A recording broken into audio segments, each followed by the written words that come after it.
Welcome back to Getting Personal. Thank you for tuning into this episode today.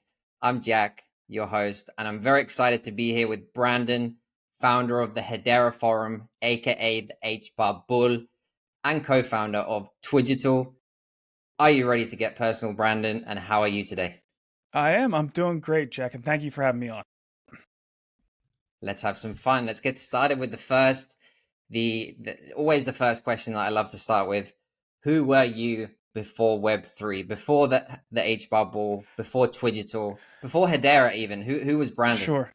Yeah, no, it's a good question. So, excuse me. I took a similar path to a lot of people, just getting involved in investing, but taking it as far as I did, I think that's a little bit different. And I do have a little bit of a different background. So I came from a completely different industry. I worked offshore, so offshore drilling. I worked on ultra deep water drill ships, and I was actually the captain and offshore installation manager for the second half of my career offshore. But I found, sometimes people get into kind of a trench. You go to school for a certain thing, you go in that direction, and then you kind of learn about yourself and you're like, well, maybe this isn't for me. And I had a lot of success in that career, but I really found probably 5 or 6 years after I got out of school, so this is 15 years ago, that my real passion was economics and investing and things like that. So I started paying attention to Bitcoin, didn't buy it, but I paid attention to it in 2011. I thought about buying it a little bit later. I would have probably bought it on Mt. Gox, so I probably would have lost everything.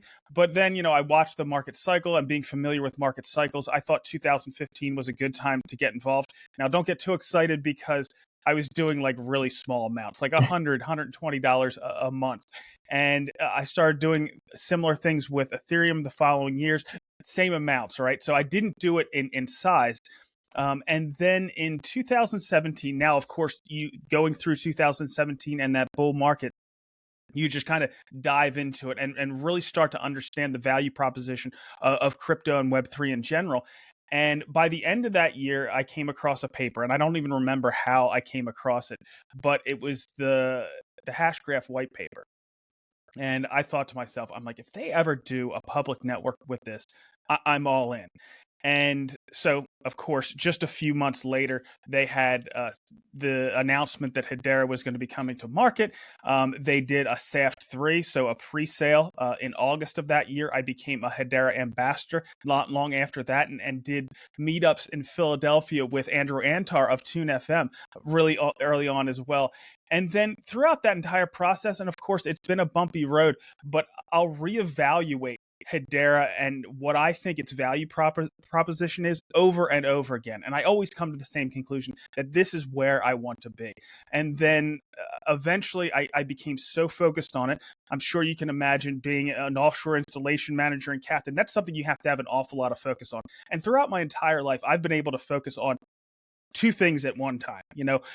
It's either going to be, sports or academics or, my career. And then, of course, once you have a family, you have to focus on your family. So I couldn't have my career offshore and then also be focusing on Hedera to the extent I was. And I didn't feel like I had a choice but to focus on Hedera. So I left that nearly 20-year career to pursue Hedera in general. And like you mentioned, I not only wanted to kind of work in the space, but I also wanted to build in the space. So my partner, Jesse Damro, who actually co-founded the Hedera Forum with me, he had a fantastic idea for Twigital, and we can get into that later, but I wanted to get on board with that as well.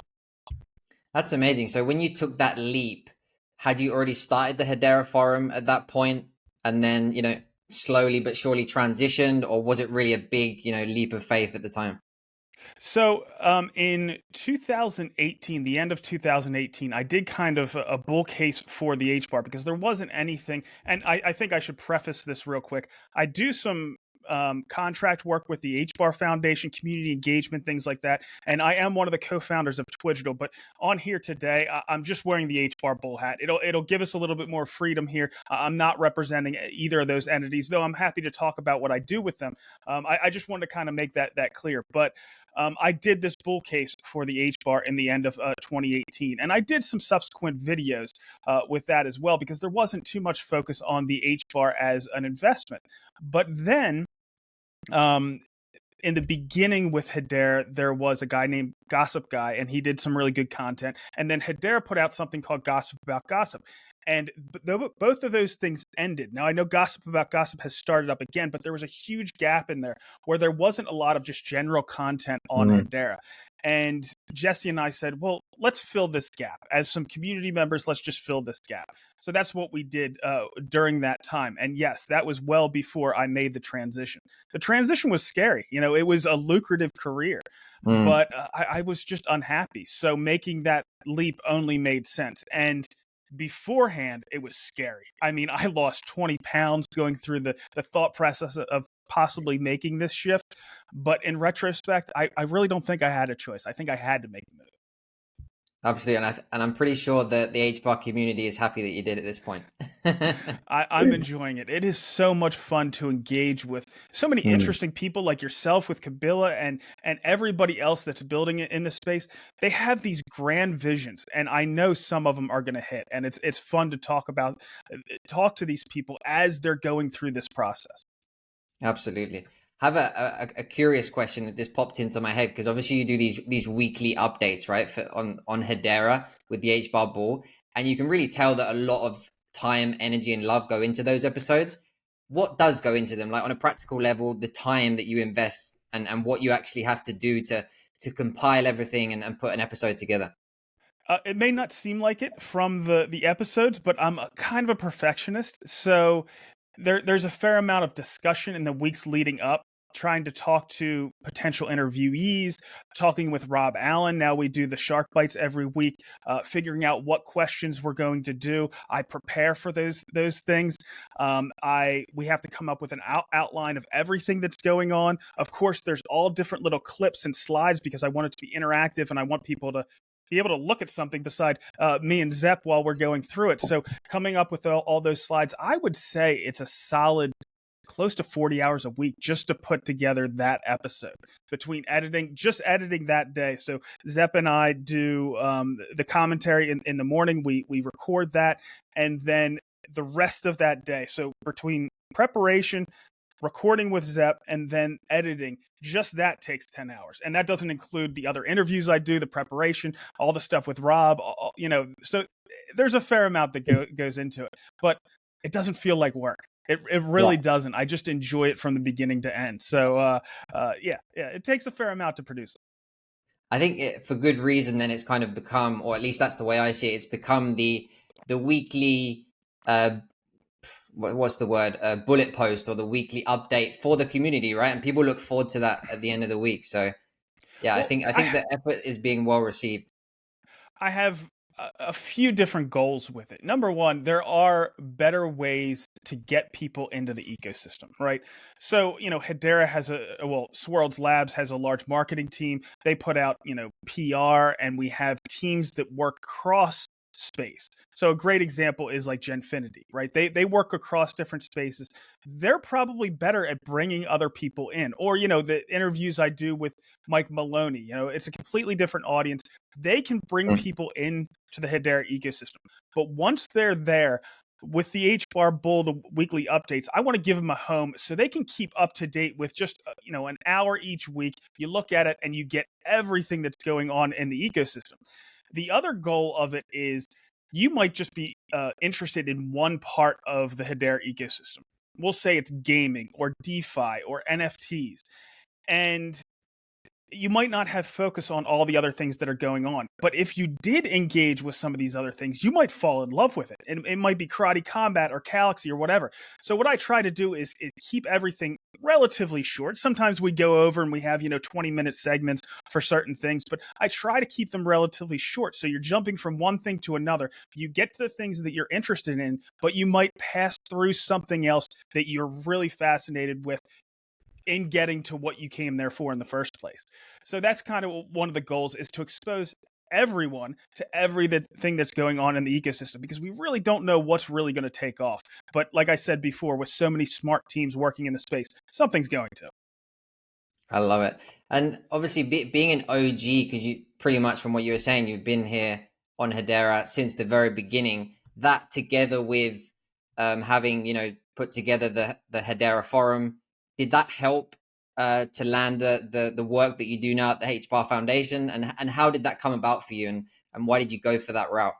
Well, absolutely. So when the Hbar Foundation launched, they said they were going to be giving grants. And my partner and I, Jesse, we had all kinds of things that we wanted to do in the space. Twigital being one of them. We wanted to create content. We were thinking about marketplaces. We had probably a dozen different things.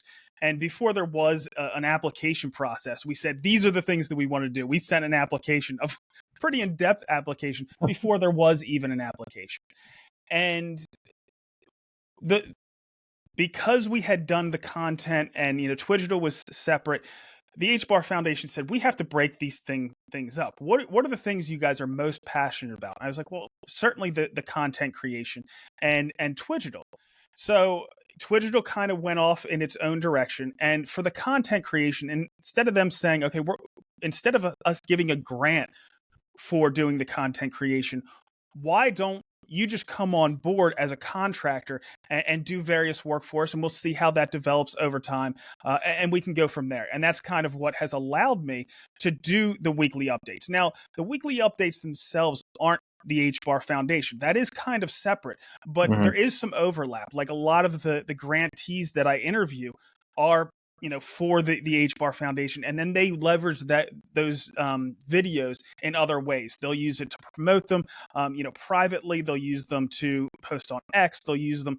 We're going to gear up. We do have a YouTube channel for the Hbar Foundation, but we're going to do a little bit of a revamp. We just didn't have the amount of people to properly manage that, and it looks like that's going to start again. So we'll be able to leverage these videos that I create in several different ways, and that was always kind of my vision: is you create this video and then you let the teams post them on LinkedIn or on Facebook.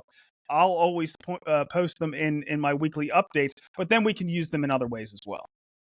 Yeah, that's great. I mean, it sounds like a great synergy and a great move from both sides, right? It felt like a win-win, and I think it's playing out that way. So it's great to Well, when you hear. have this much passion, I mean, you're a great example, Jack. When you have people that are this passionate, you have to leverage them. There's so many ways that we could work together. And for whatever reason, cryptocurrency and DLT and the potential has just brought out so much passion in people that it just needs to be directed in the right way. Well, it goes to show, right? Because everyone I interview on this series, you said it yourself, doesn't feel like work. That has to be passion, right? Of Everyone's course. a big part of that drive is the passion that we have for this. So yeah, couldn't agree more. Yeah, and I think Well, it's well placed. I mean, when they say it's a once in a multi generational opportunity, I have a lot of reasons why I think that is the truth, but it really is, and I think there's just going to be tremendous value that's created in many different sectors. for sure. Let's touch a little bit on Twigital as we have mentioned it. Is that something that you both you and Jesse had at the back of your mind for some time? When did it happen? Like, how did it come about? Give us a little bit of the backstory there. So I don't know if you've heard, but Lehman has always said, everything of value is going to find its way on Ledger. It's all going to be tokenized. And it's actually Jesse's brainchild. He was like, well, what about all the physical things out there? How are we going to be able to most effectively represent them on chain or on Ledger? And he went to researching that, and he found that photogrammetry, and there's new technologies that are coming out that are going to be incorporated in Twigital before too long.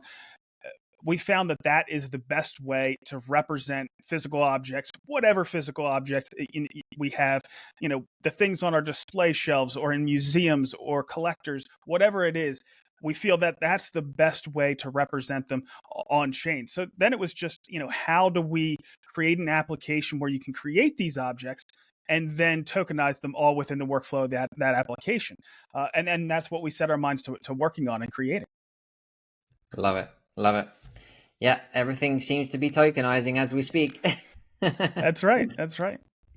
And how do you describe, I don't know how involved your family is in Web3 and the people around you in your personal life, but let's say they're not too involved. How do you just go about describing Web3 and what you do for a living now to them?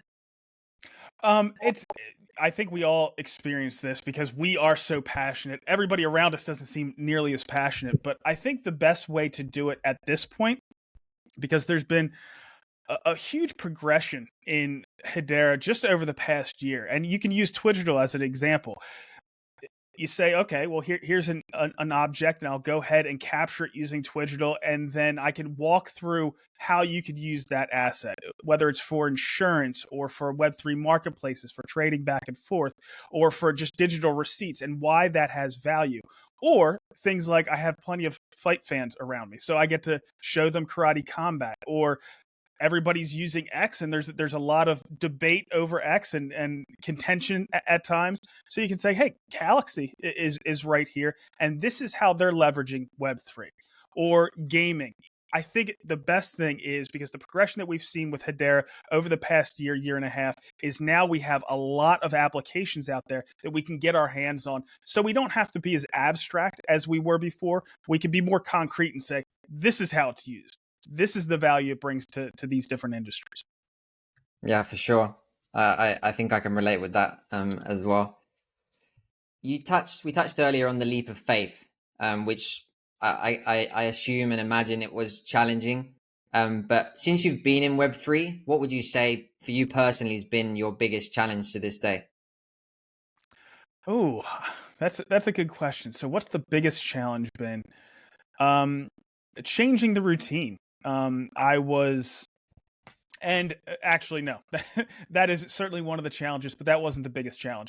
Starting back over the bottom, um, being again a captain on a ship with 200 people that are working for you, it's a kind of a different world, right? And it's a prestigious position that, more so than most will say middle managers, it gets a lot of prestige, we'll say. There's a lot of positions like that, like an airline captain or something along those lines. And then having to check my ego and start over at the bottom. I don't think I had a big ego, but I think that's going to be challenging no matter what. And just starting from the bottom and trying to be humble while I'm learning this new part. I still consider myself, an investor first. I love the fact that there are so many opportunities in this space in general. I'm going to say DLT in general. There's so many things you can go into, and learning how that investment landscape is going to look in the future. But yeah, just starting over from the bottom and being humble about it. And it's a really great insight, because I think, similar to yourself, there's a lot of people entering Web3 even today that, like, they're coming from different careers, right? They're trying to transfer skills, and they are starting from that point. So yeah, it's definitely inspiring. It is. I mean, I was in a bit of a unique position. Now, I would say I was generally self-made, but I did put away enough savings and paid off my house and things like that, and try to put myself in a good position. That's hard for a lot of people to do. So I would say make sure that you feel comfortable with that transition before making that move. It's not something that, just because some people have success with it, everybody should go off and do. Make sure that you can have some success first before you make that leap of faith. For sure. What does a day off look like for you? Do you spend time away from Web3? How do you disconnect and recharge to come back with that bullish energy? I haven't been taking as many breaks as I probably should. I did recently take my family to Disney World, and I was able to unplug somewhat. But again, it's all fun for me, so I want to keep uh, engaged with what's going on. I don't know when or how that's going to change. Like, when am I going to have, more free time? Do I want more free time? Of course, that can be the goal for a lot of people, is that financial independence. But I don't even know what that looks like, and how I would unplug and all that kind of stuff. So we'll see it when we get there. We'll see how things progress. But um, I can't imagine stopping. I have so much fun, and I work on it every day. If I'm not during the week, as I mentioned, I'm working on the weekly update and things for the Hbar Foundation. And on the weekends, I'm like, well, that's when I have time to do some Twigital stuff. So I work on some of that, and then engage on social media. Now, don't get me wrong. I do make plenty of time for my family and that. But when I'm waiting in between watching their shows or doing whatever, I am checking on X to see what's going on and engaging and having fun. So, yeah, all good. It's hard. I guess there's an element of it of keeping up because you can spend a day offline and so much happens, right? In Web3, it's so fast. So Well, I think that's a big part of it. it really is, and that's one of the things. Like I tell some of my colleagues, I tell Zepsi and Marco, another guy I work with, and others. While I'm editing, heads down editing on Friday, I don't want to miss anything. So if something comes out on Friday, I'll do like another little piece and try to stick it in there. But I let them know, I'm like, hey, if anything breaks today, let me know so I can add it. Yeah, even just checking out for that 8 or 10 hours can be tough because so much can happen in this space so quickly. For sure. And looking into the future, let's dream a little. Where would you like to see yourself in 5 years? See, that's the thing. I don't even know what it'll look like. Like, what are the opportunities going to look like? Is it me working at Twidgel full time? Is it still doing this? Because you think like, well, when we reach this certain point in the Hedera ecosystem, everybody will be in a pretty good spot financially or whatever it is. Would I want to take a break? No, when things are getting exciting and things are, really popping off and there's even more exciting things that I can't fit everything into a week and I can hire additional people to cover everything that's going on within the Hedera ecosystem and we can have, correspondents out at different events and things. Of course I want to do that. That would be a blast. So why would I think I would want to do something different? So yeah, it's a tough question, what does the future look like? But all I know is I think it's pretty bright. And you mentioned Twigital. Where do you imagine like the future of Twigital laying and what it could be doing in 5 years? Well, because this is a brand new concept, and I've said this so many times, and I'm going to sound like a broken record, not just within Hedera, but in all of Web3. And I guess, the goal is we want to make Twigital, that word, the title of our company, and Hedera synonymous with this process of creating digital twins in this way, not by using an RFD or an NFC chip or something like that has adhesive. There's certainly good reasons for that, but there's so many reasons why you would want to represent these things with these 3D assets that we're creating. So, I mean, the first goal is just to show people the value proposition of it, get them interested in it, and then get brands using it. As again, digital receipts or for the Web3 marketplaces. It's going to be an interesting progression because, again, when you start with something that's brand new, there's a huge education curve that has to take place, and we welcome the opportunity to teach people. So the verb would be Twigitize?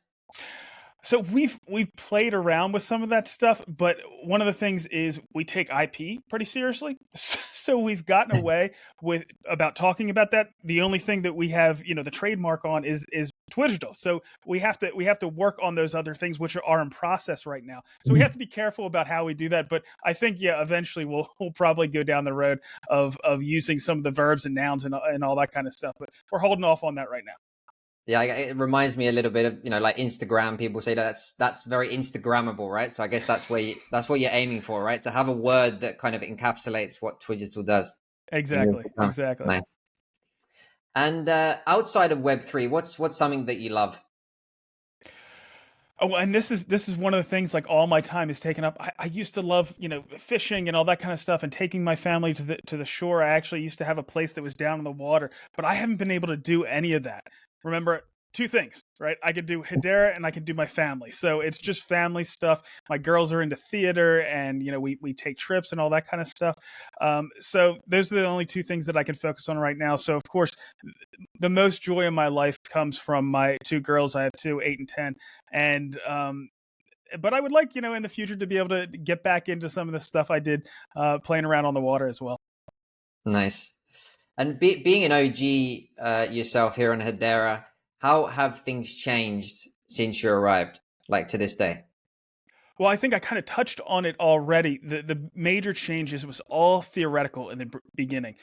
And we've gone from that to actually proving out scale with things like AppMyo being able to do 2,200 transactions per second and spikes to 10,000.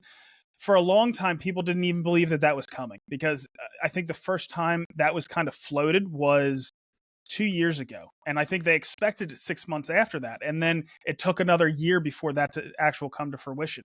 And then all these other things, the payments with Drop and Flutterwave and WePay. Now, those things are getting announced now, but they aren't actually hitting the network. So it's the same kind of thing with Atma.io before. It takes a while, a year, two, whatever it is, before we start to really see the impact on the network. And then all of the other things, games, you know very well, they take years to develop. And we're going to have, I just had a guest on yesterday talking about the Doctor Who game. This is huge. Has been in development for 2 years, and it's just going to roll out over the next 6 months.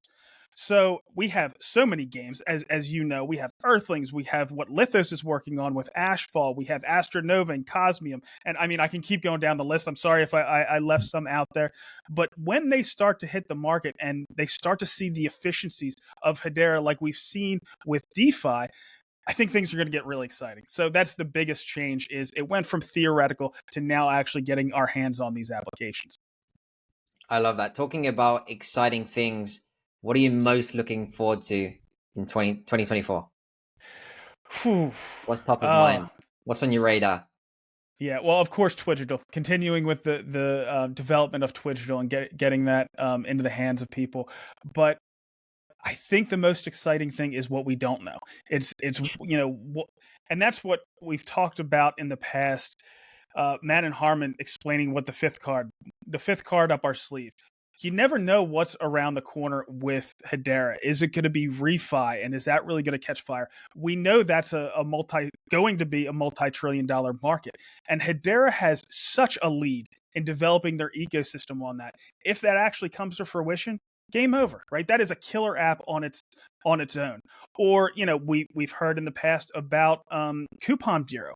It's kind of gone quiet, but that's still in development. When is that going to hit? And is that going to be another Atma.io moment where people really start to realize what's going on within the Hedera ecosystem? So the thing is I'm most excited about the unknown, because we know all these things are being worked on in the background. But once they actually hit the market, that's when you get to find out, hey, is this the killer app or is it not? And we have so many places where we are working. We don't know where it's going to come from. So that's going to be my answer. I've said it a few times now. The unexpected is what I'm most excited about. I love that answer, and I think we've probably experienced a lot of those things this year. And I think 2024 is bound to be full of surprises as well. So exciting for sure. I always love to finish asking if there's a question you wish I'd asked, and if so, how would you have answered? Oh my gosh, you got some good ones and tough ones. So what is there a question? If there's a question, maybe there's not, but if there is. Okay, so I think one of the things right now that people get concerned about is the attention that falls on other networks, and is that something to be concerned about in the long term? It's not. Number one, Hedera has this base of technology that already creates a bit of a moat. I do think it's head and shoulders above much of the competition. Now, the marketing or whatever it may be from these other networks can gain tremendous attention. And Ethereum has done amazing things in building a community and a developer pool and everything else. But I think when actually tested, when trying to realize the potential of DLT, I think when some of these other networks are pressured, there's going to be cracks. And I'm not trying to bash, but cracks are going to appear. And I think when Hedera is tested, it's just going to prove out what we're capable of. And that doesn't necessarily mean Hedera becomes the chain to rule them all. I think there's going to be a lot of success, and that pie is just going to continue growing. So there's plenty of room for everyone. But I think when tested, Hedera is going to prove itself out, and it's going to create one heck of a niche. So these markets are volatile. There's capital sways from one place to another. It's not a mature market yet. So just look around the corner. It will be just fine. Trust me, there's going to be plenty of ups and downs, but Hedera will continue to grind forward. And like I said, it's going to make a huge impact in this space. I love it. I think that's a very bullish note to finish on, Brandon. Fair enough. That was a really, really great conversation. I really enjoyed that. Appreciate you for doing this, for taking the time. And I hope the community, I'm sure they will, enjoy getting personal with you when this comes out. Jack, it was absolutely my pleasure.